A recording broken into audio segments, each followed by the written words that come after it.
Tapos na ako. Ang ganda. Ano yan? Ang Diyos ng kanyang mga nilikha. Asan dyan ang Diyos? Ito oh, di ko kasi alam ang mukha ng Diyos eh. Father, ano po ba ang mukha ng Diyos?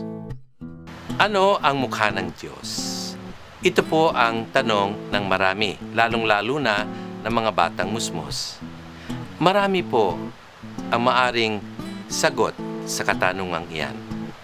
Una, kung titingnan niyo sa aking bandang likuran, makikita po natin ang larawan ng ating Panginoon, tagapagligtas, handang magbuwis ng kanyang buhay alang-alang sa ating kaligtasan. Yan po ang mukha ng Diyos. God is love, and God sent His only begotten Son so that through Him we may have everlasting life.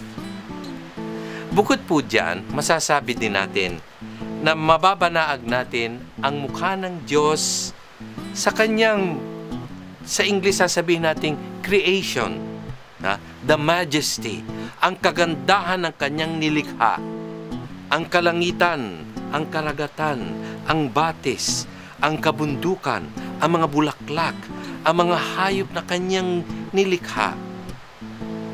Iyan din po ang isang mababanaag natin, ang mukha ng Diyos, mukha ng punong-puno ng karang majesty. Mahirap po sabihin sa Tagalog ang majesty. At yan po ang kadakilaan ng Panginoong Diyos. Pangatlo po, masasabi din natin na mababanaag natin ang salita, ang mukha ng Diyos sa mga taong katulad natin.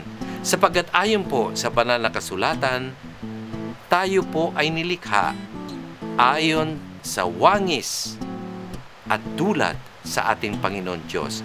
We are created in the image, sa larawan ng ating Panginoong Diyos. Kaya mababanaag natin sa isa't isa ang diwa ng ating Panginoong Diyos. And that is why we are brothers and sisters in the Lord. Ang sunod po, masasabi din natin na mababanaag natin ang mukha ng Diyos sa mga batang musmos, the innocent ones, the pure ones, the childlike ones. Yan po ang talagang nag-i-invite sa atin na makita ang kadalisayan ng ating Panginoong Diyos.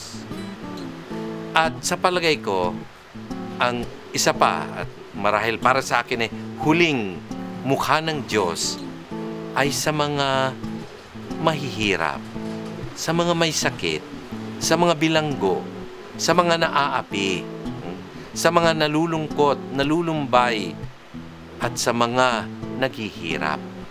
Sapagkat dito po, in-identify ng Panginoon ang kanyang sarili. Na para bagang sinabi niya, when you see the poor, you see me. Pag nakita ninyo ang kapatid na nangangailangan, naghihirap, nakita na rin ninyo ako. Kaya po mga kapatid, sa tanong, ano ang mukha ng Diyos? Masasabi nating maraming pagkikitaan natin ng mukha ng Diyos. For God is love.